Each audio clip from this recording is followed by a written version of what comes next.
Have you ever sat in that heavy silence at a family dinner?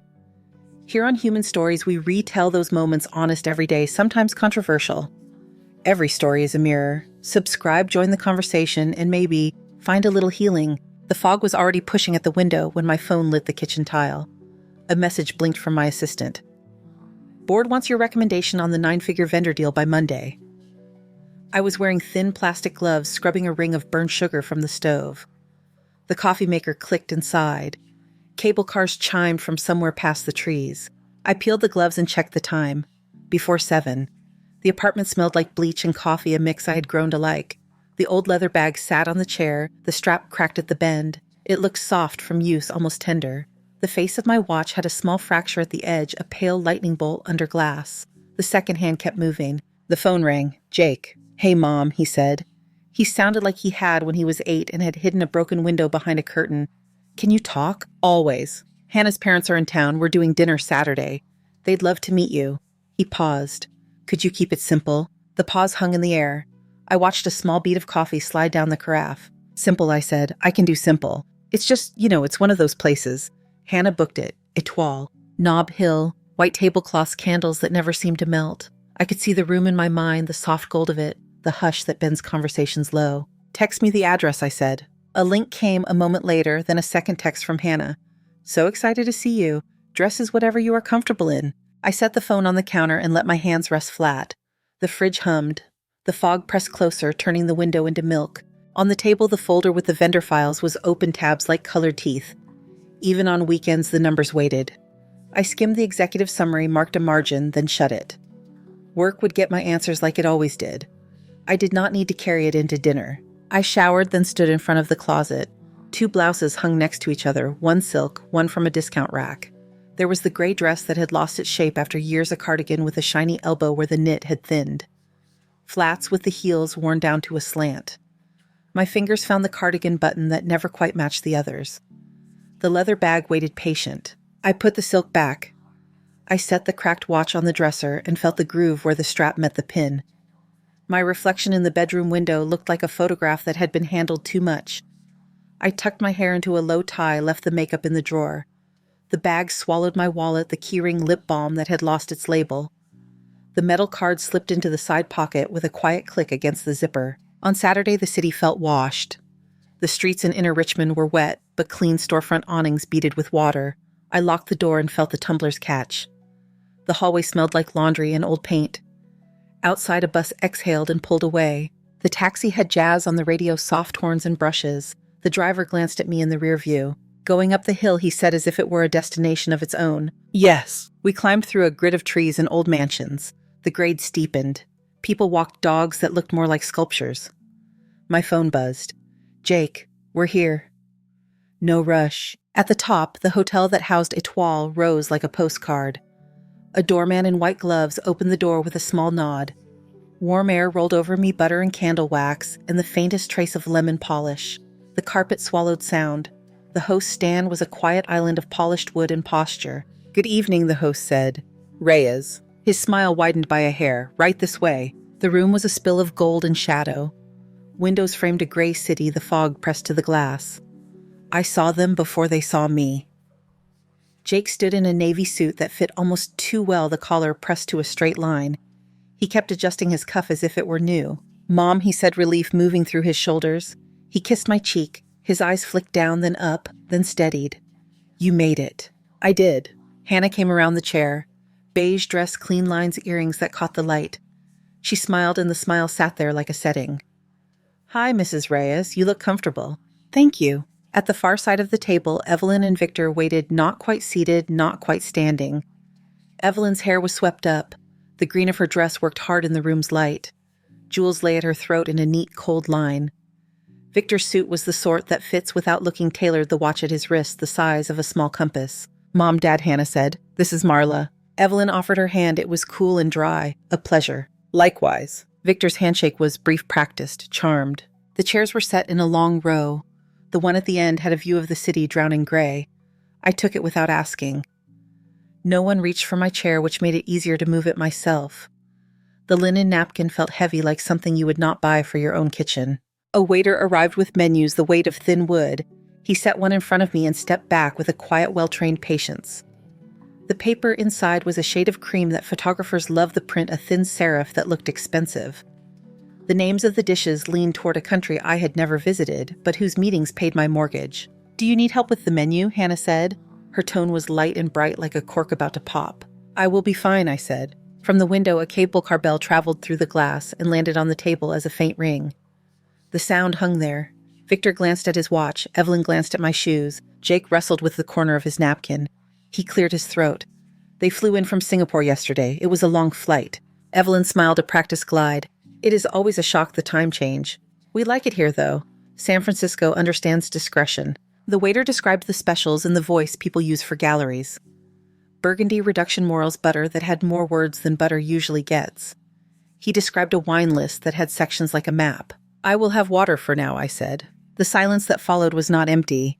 It had texture like velvet that has been brushed the wrong direction. Conversations at neighboring tables were small private orbits. A couple clinked glasses and nodded to no one. Jake folded his hands. "Mom works in an office in Inner Richmond," he said to his in-laws. The sentence shaped to sound simple. She likes to keep things low-key. Low-key drifted over the table like steam invisible but warm enough to fog a lens. Evelyn lowered her menu. "We value humility," she said. "Keeps life orderly." The candle flame leaned toward me when the air conditioner breathed. I felt the heat on my knuckles. In the glass of the window, their faces floated over the city. My reflection was a lighter shape in the middle, the edges soft, where the fog met the glass. I put my fingertips on the leather strap of the bag where it curled against my chair. The leather had smoothed where my thumb rested. It fit there like it remembered me. The waiter returned with bread in a cloth pocket, a neat sea of ovals. Butter arrived in a small stone bowl, pale as bone. The knife shone a thin line. I reached for a slice and placed it on my plate. The crust crackled under my fingers. I did not reach for the butter yet. I watched the steam lift and disappear. "Thank you for inviting me," I said. "It is good to meet you in person." Evelyn lifted her water glass. "To family," she said. She looked at me over the rim. I raised mine and drank. The water was cold and tasted faintly of metal. The room hummed. The fog pressed harder. In the window, the city was a smear of light and gray. I placed my glass on its circle and aligned it with the edge of the plate. The napkin lay across my lap, square and obedient. I let the quiet sit between us and did not fill it. At the end of the table, my reflection blinked in the glass, then steadied. I met my own eyes, then looked past them through the window to where the street dropped away into the dark. I rested my hand on the worn strap of the bag and waited. The sommelier came first, a quiet shadow with a tray and a bottle tucked in a white cradle. He tipped the neck toward Evelyn. She did not look at the label. She looked at the color. She rotated the glass slowly, watching the liquid climb and fall. "Burgundy," she said, as if naming a cousin. "The right cellar keeps it honest." The sommelier murmured something about limestone. He poured for her, for Victor, for Hannah and Jake. He paused at my setting. I placed my fingertips lightly on the rim of my glass. "Water is fine," I said. Evelyn's smile did not falter. Not a wine person. On sale bottles, grocery store aisles. I do fine there. Her eyebrow lifted by a fraction. The sommelier glided away. Menus opened and made a soft parchment noise. The room's light sank into the pages and painted the letters warm. There were sauces I knew by cost and not by taste. The waiter pointed to the specials with the tip of a pen that never touched the paper. "Marla Evelyn said the pigeon with morels is very good. Perhaps the chicken would be more approachable if one is not used to game." "I will let you order," I said. She brightened. "Then we will keep it simple." She handed her menu back with a gentle authority. For her, the chicken. No foie. Nothing heavy. The waiter nodded and moved backward without ever turning his back. Plates floated through the room toward tables that did not raise their voices. Jake traced the edge of his menu with a thumbnail. "How was the week, Mom?" It moved. "Her team is always shipping something," Hannah said quickly. "We saw the new ad downtown. Looks great in transit shelters." Evelyn rested her glass on the table and placed 2 fingertips beside it, as if steering it. "We flew through Seoul." The lounge had a respectable cellar. She glanced at the stemware. "Here is better." Victor smiled without showing teeth. "We took the car from the hotel. Too many hills for walking." "Beautiful city, though. Old money likes the fog." He looked at my shoes again as if they might not enjoy the weather. "It rained," I said. Evelyn leaned forward an inch. "Hannah tells us you live alone." "I do. In Inner Richmond," Victor added. "Quiet side streets. We drove through last summer."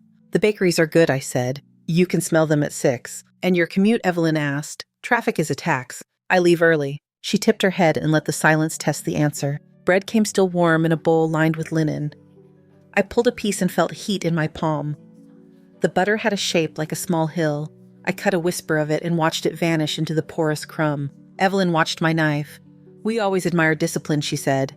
"Victor lost 8 pounds by moving butter to the side." Victor lifted his water and took a disciplined sip. The waiter laid a small silver dish near Evelyn.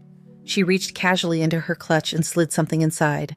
The motion was smooth, practiced, almost invisible. Jake cleared his throat. "We were thinking about remodeling the guest bath," he said. "Just tile, nothing dramatic." "Always marble," Victor said. "Tile bleeds value." "We will see," Hannah said lightly. Evelyn closed her menu even though it had been taken away. "We believe in investing correctly. It protects what you build." "What did you build?" I asked. Victor spoke in a gentle baritone. "Anderson Logistics Southeast Markets. Freight warehousing, the quiet machinery of a city. The headlines go to other industries.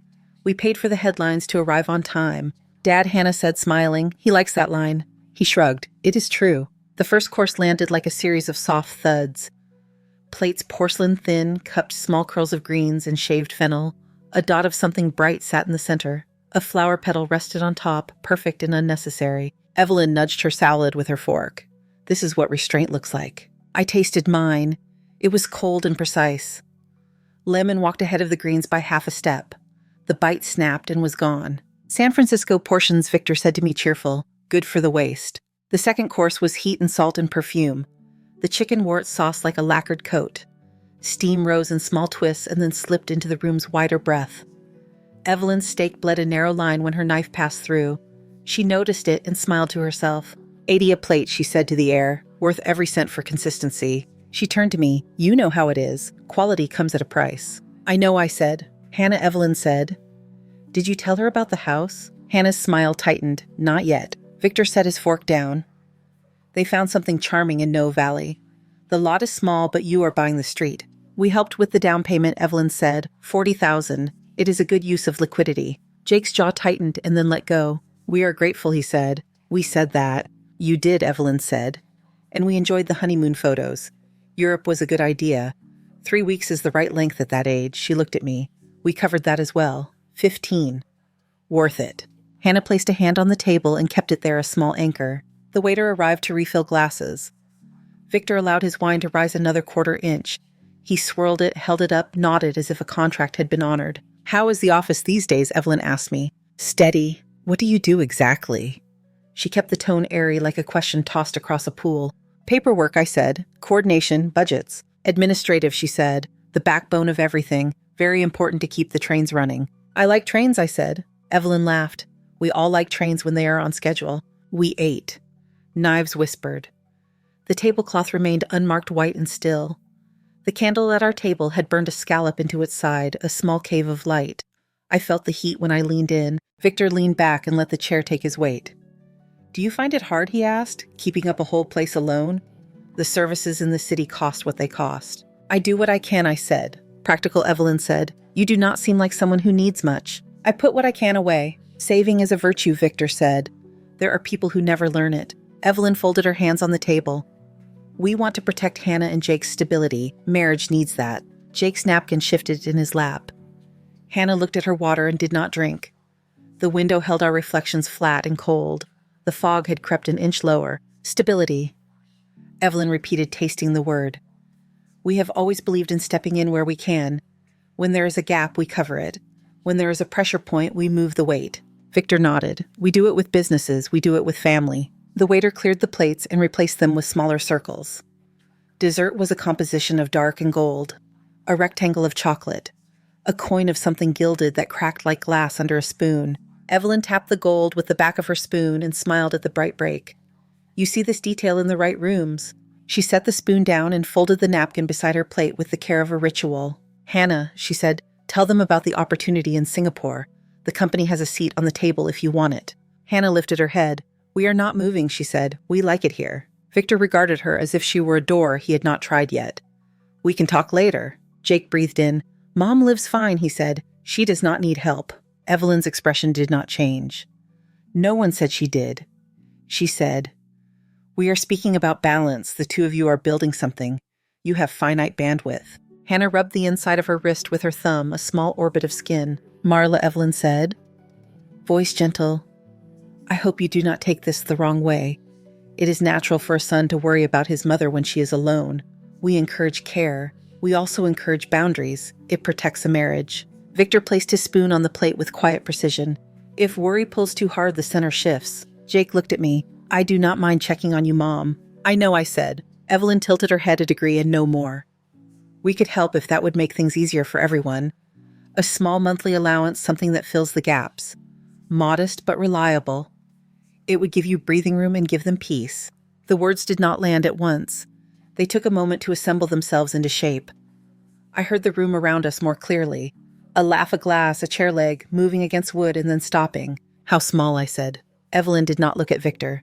500, perhaps 7, it depends. Victor nodded as if to say the numbers were not fixed, but the idea was. Hannah's hand stayed on the table.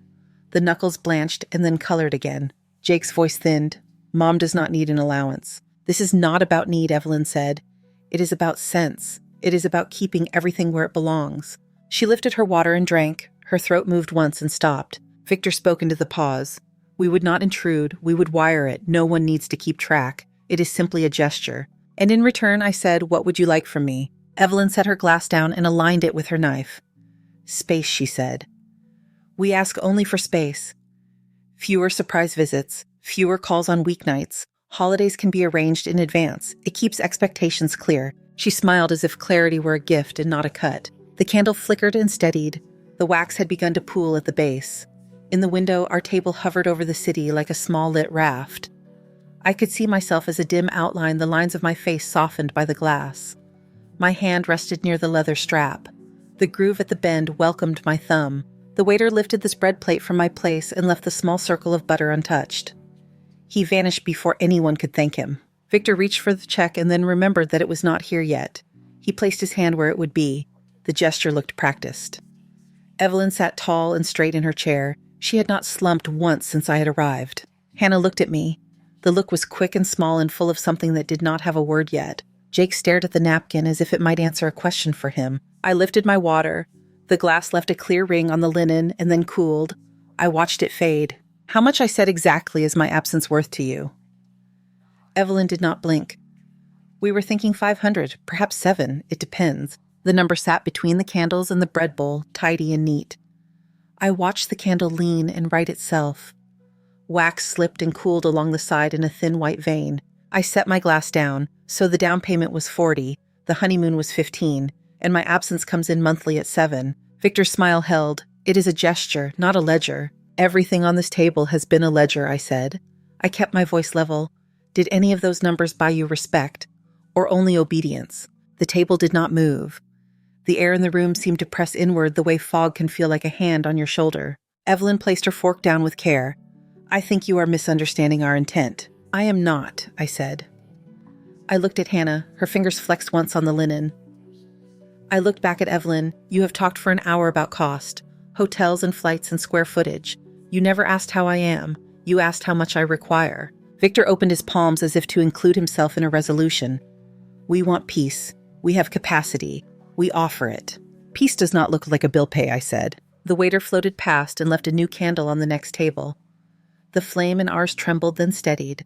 A drop of sauce on Evelyn's plate shone like lacquer. Jake cleared his throat. Mom. I met his eyes. You do not have to answer that, he said. His voice was tight around the edges. You do not have to answer any of this. I do not mind, I said. I turned my water so the condensation ring circled a fresh place on the cloth. I placed my thumb on the leather strap at my side and felt the polished groove where years had taught it to fit me. When I was 23, I said I rented a room with a window that would not shut all the way. The bus line outside ran every 12 minutes. In winter, the cold came through the cracks and moved across the floor like a draft under a door. The room did not rustle. Even nearby conversations thinned. I worked days, I said, and studied nights.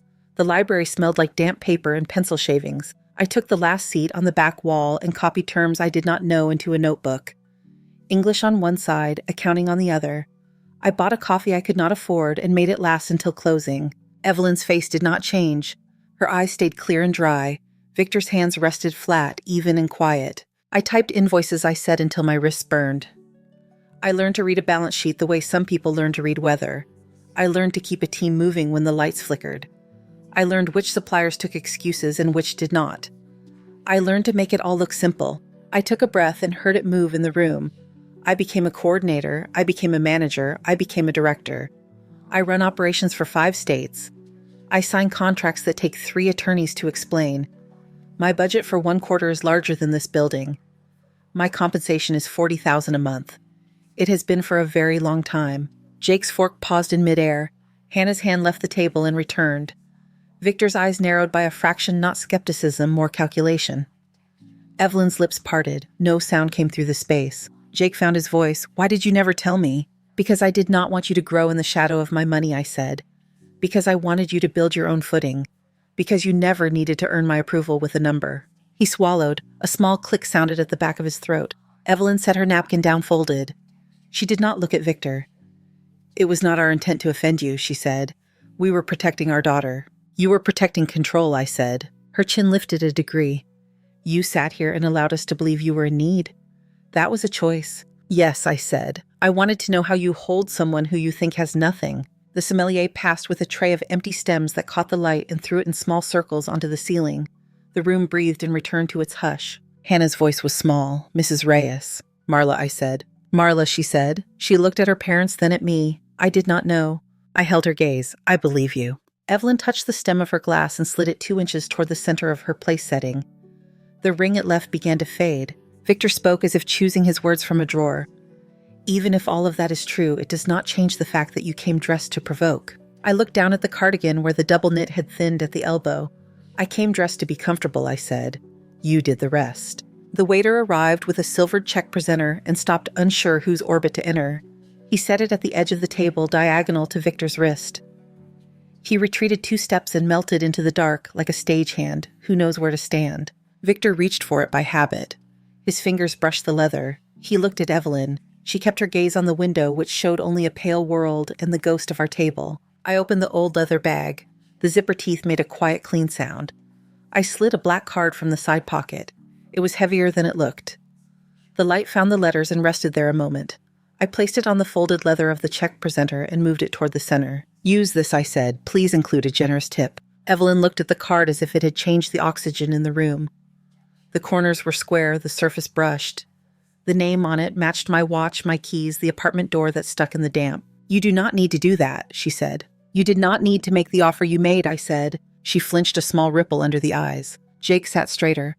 Mom, he said, and in that one syllable there was pride and something like apology, something heavier than either. Victor placed his palm near the card but did not take it.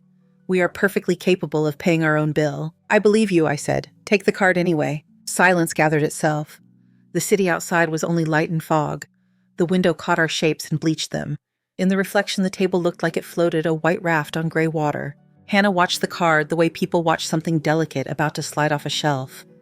Her breath came shallow and slow. She did not move. Evelyn straightened a knife that had drifted a degree off parallel. Dignity matters, she said.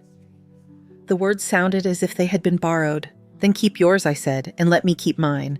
The waiter reappeared, and this time a manager came with him, a young woman with a notebook tucked into the crook of her arm. The manager's eyes went to the card, then to me, then to Victor and Evelyn in a soft circle that never landed too long. Jake reached for his water and missed the glass by a 1/4 inch. He laughed once under his breath, a dry sound with no humor in it. I rested my hand on the strap again. The leather had a small nick near the seam where it had caught on a door latch years ago. I rubbed it with my thumb.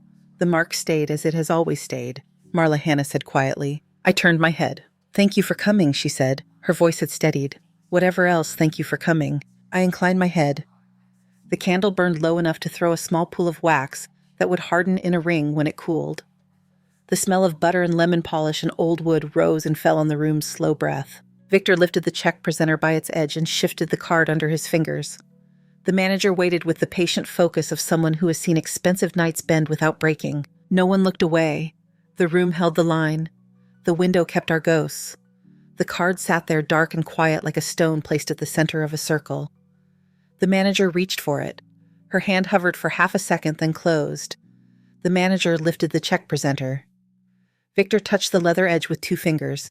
Allow me, he said. Her hand hovered. She looked to me. Run his, I said. Victor slid out a gold card.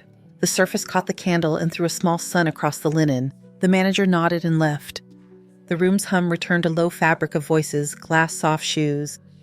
Evelyn adjusted the knife again, making the blade parallel with the stemware.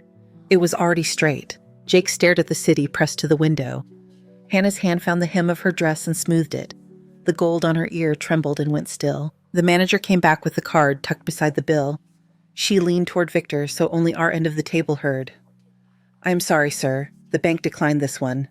Would you like to try another?" Victor smiled with his teeth this time. "Yes." He produced a second card. "This will be fine." She took it and went. Evelyn's mouth formed a patient line. A couple at the next table laughed softly at something private. The laugh died as if it had crossed a cold draft. The second card returned, folded into the leather. The manager's voice stayed warm. "I am sorry, sir. This one did not clear either. It is common with travel, security flags, time zones. We can call if you prefer." Victor's jaw tightened and then released. "No need." He reached for his phone. The movement stopped halfway. He looked at Hannah. He looked at me. He set the phone down. I opened the bag. The zipper teeth made a tidy sound in the quiet. I slid out a different card, heavier metal the color of a gun barrel. It clicked when it touched the leather. The print on it was shallow and exact. "Use this," I said. The manager picked it up as if it had temperature. "Thank you, Ms. Reyes." She did not ask for identification. She had read it already. Silence pooled, then thinned. A minute later, the manager returned with a slip and a pen. She placed them before me with a small bow of the head.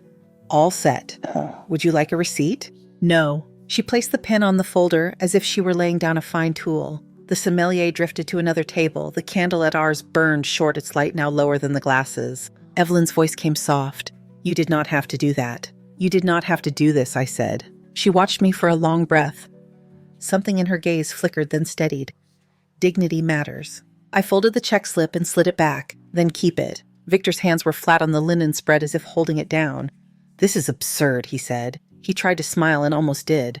"There is a bank error, that is all." "Of course," I said. Jake pushed his chair back a fraction. The leg made a small sound on wood like a string brushed by a fingertip. "Mom," he said. One word full and thin at once. And Hannah's eyes shone, but her face held. She looked at Evelyn. The look held questions that did not get asked. Evelyn lifted her water and drank. She placed the glass very carefully. She turned the base to erase the ring and succeeded only in smudging it. "Thank you for dinner," I said. It was not a flourish. It was a sentence to close a door. I stood. The napkin slid from my lap and straightened as it fell, a white rectangle on the chair. The old leather strap settled on my shoulder. It felt like it always felt familiar weight, a small pull. Jake stood too. "I will walk you out." Hannah rose halfway and sat back down, then rose again. "I will get your coat," she said, then stopped, remembering I had come without one. She held her hands together to give them something to do. Evelyn did not move. "We are family," she said. It was not loud. It did not reach very far. "We are," I said. I turned toward the aisle. The manager stepped back to let us pass. The doorman at the entrance shifted in his stance and returned to stillness. The carpet drank the footsteps. The lobby smelled like lemon oil and old stone. Outside, the air was sharp on my cheeks. The hill fell away into a grid of lights and wet streets. The fog had thinned enough for the bay to be a darker gray than the sky. Jake fell into step beside me. "Mom, that was a lot." "The air feels good," I said. He nodded. He looked younger for a moment, like someone who had just learned a new way to breathe. "I'm sorry," he said. "You came to dinner," I said. "That is enough." A taxi rolled forward and stopped. The driver had gray at the temples and a knit cap pulled low. Jazz curled from the dash, brushes on a snare, a horn that did not hurry. "Where to?" he asked. "Inner Richmond," I said. We slid in. The seat was warm. The city tilted as we turned. The cable car bell came thin from a block over. Jake spoke without looking at me. I did not know. "You could not," I said. He nodded. He placed his elbows on his knees and looked at his hands. He had Hannah's ring on a plain band in a light that made it look bright. He breathed in, breathed out. "I need to go back in." "I know." He met my eyes. They were Jake's eyes at 16 and at 8 and at 5, just set in a face that had learned things since then. "I'm proud of you," he said. He said it like a truth he had tested. I touched his sleeve. "Go." He opened the door. The cold slipped in and curled around my ankles. He looked back once and then was gone, a neat line of suit and uncertainty moving toward the glow. The doorman held the door and released it. Jake disappeared into the soft gold. The taxi merged into the slope. Headlights slid along wet stone and iron rail. We passed a couple under a shared umbrella. A dog shook itself in a doorway and shimmered. The driver checked me in the rear view. Quiet night out of a bright room, he said. You good? I am fine. He nodded. That place smells like money and candles. Lemon and butter, I said. That too. He smiled softly. You want the radio down. It is fine. He watched the street. The horn on the radio lifted and settled a voice without words. The city opened, then tucked in again around hilltops and trees and stairways that pretended to be sidewalks. Big night, he said after a while. It was not a question. It moved, I said. Sometimes it does. We stopped at a light. A bakery was still lit, workers inside in white caps. A man carried trays to a rack and slid them on with a firm, satisfying push. The air had a thread of yeast even with the window closed. The light changed. We climbed and fell, climbed and fell. My phone vibrated. The screen lit my hand. A message from an unknown number, then the contact filled in. Hannah. 3 words. I am sorry. Then another line. I need to talk to you. I held the phone until the glow dimmed and went dark. The leather strap pulled at my shoulder, not heavy, just present. The taxi took a slow curve past a cluster of trees. The branches made black lace over the streetlights. Water ticked from the leaves onto the hood. The driver's hands were steady on the wheel, knuckles pale, nails clean. We turned onto my block. The buildings leaned in the way old buildings do, with a kind of tired grace. The driver eased to the curb. He put the car in park. Here we are. Thank you. I handed him bills. He looked and shook his head once. You sure? Yes. He tucked them in the visor. Sleep good. You too. I opened the door. The night reached in cool and plain. The street smelled like wet concrete and eucalyptus. I stepped out. The taxi pulled away in a long, smooth line of red taillights. On the sidewalk, I stood still for a breath. The apartment windows were dark and soft. Water ran along the curb, thin and silver under the street lamp. My phone buzzed again in my hand. The phone buzzed in my hand as the taxi's taillights slid away. Jake. You home, he wrote. Yes, I typed. All good. He answered with 3 dots that appeared and vanished. Get some sleep. I climbed the stairs. The hallway smelled like laundry and hot dust. Inside the apartment was a cool box. I set the bag on the chair and listened to the pipe settle. Steam curled from the bathroom when I opened the tap. I undressed and put the cardigan on the back of a chair. The cracked watch lay on the dresser where the morning would find it. I slept with the window propped an inch to hear the city breathe. Coffee shook loose the quiet at 7. The street below was a ribbon of wet. A delivery van idled with its hazard lights blinking. My phone rang. Jake. Good morning, I said. His voice was rough. I talked to them. How did it go? He let out a breath, bad at first, then loud, then clear. I held the mug close and watched the steam fog the glass. Tell me. I told them I was ashamed of what they said to you. I told them it was not happening again. Mom Hannah told them too. She said she was done with the comments. She said we set boundaries. He swallowed. No more money strings, no more jokes about stability, no more offers that come with a list. What did they say? Dad called it dramatic. Mom said we were ungrateful. He threatened to rethink his will. She said we would regret it. We said we heard them. He paused. We still said no. A gull rode the wind outside the window, a gray line against a grayer sky. How is Hannah? I asked. Shaken, steady. He was quiet for a beat. She wants to see you. All right, I said. He exhaled the sound of a knot loosening. I love you. I know, I said. I love you too. When the call ended, I put on shoes and a light jacket. Lafayette Park was damp underfoot. The benches were slick, the wood dark. Dogs ran in ecstatic zigzags through dew. A woman in a red beanie tossed bread in a loose arc. Pigeons rushed as one body, then spread, then came together again. She sat on the other end of the bench. They come every Sunday, she said. They never argue about whose turn it is. A pigeon with a missing toe limped to the edge of the pile and pecked unbothered. The woman tore another piece of bread. You from around here? Yes. She nodded as if that answered more than the question. Good air this morning. It is. We sat and watched the birds move like a tide that forgot to leave. The city made its usual noises in smaller amounts. A siren far away, a bus sighing, a child laughing hard at nothing in particular. I stayed until the bread was gone and the woman folded the paper bag into a tight square and tucked it into her coat. The apartment welcomed me with the faint scent of yesterday's tea. I rinsed 2 cups and set them on the counter. I wiped the table until it squeaked under the cloth. The leather bag sat where I had left it, strap curled like a sleeping animal. I ran a finger along the crack at the bend and felt it catch, then glide. 3 days later, the buzzer sounded. The tone was small and insistent. I pressed the button. Yes. Hi, Hannah said. Her voice had shed its bright pep. It is me. I opened the downstairs door. The stairwell carried her steps up, even and cautious. She stood in the doorway in jeans and a gray sweater that had been washed many times. No earrings, hair tied back. "Come in," I said. She took in the room in its low sweep.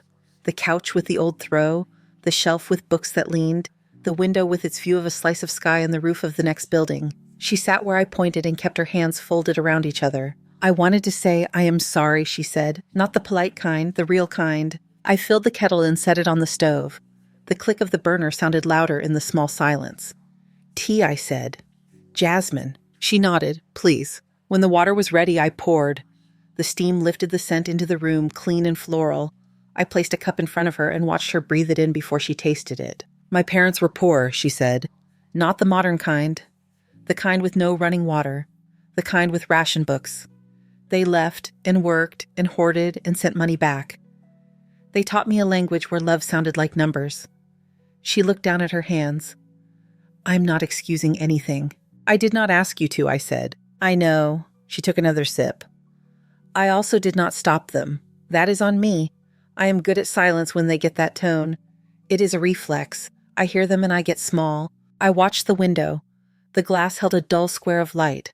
A bird landed on the sill and then changed its mind.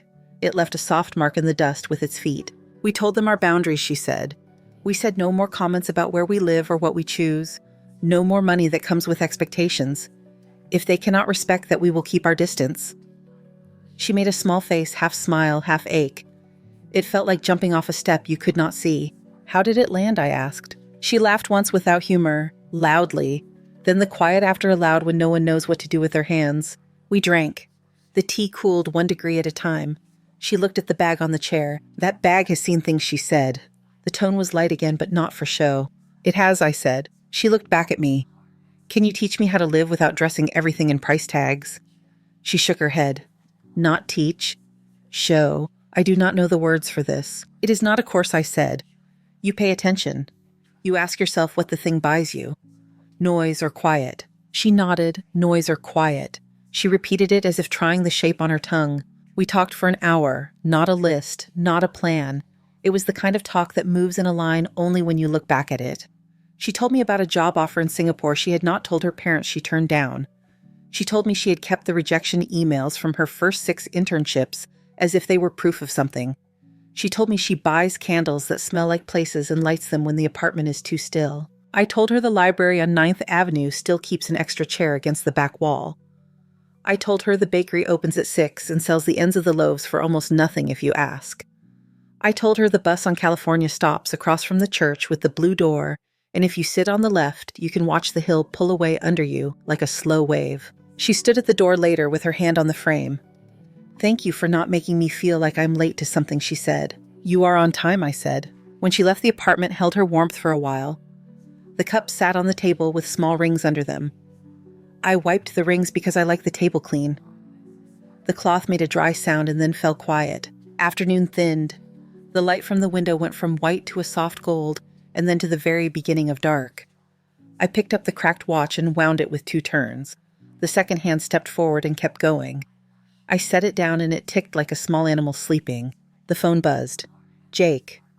"Love you, Mom. Thank you." I sat by the window with the bag on the chair beside me and answered.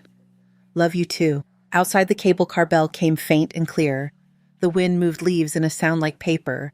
A neighbor laughed in a way that shook the wall, then stopped. I opened the window another inch and let the air move across the room.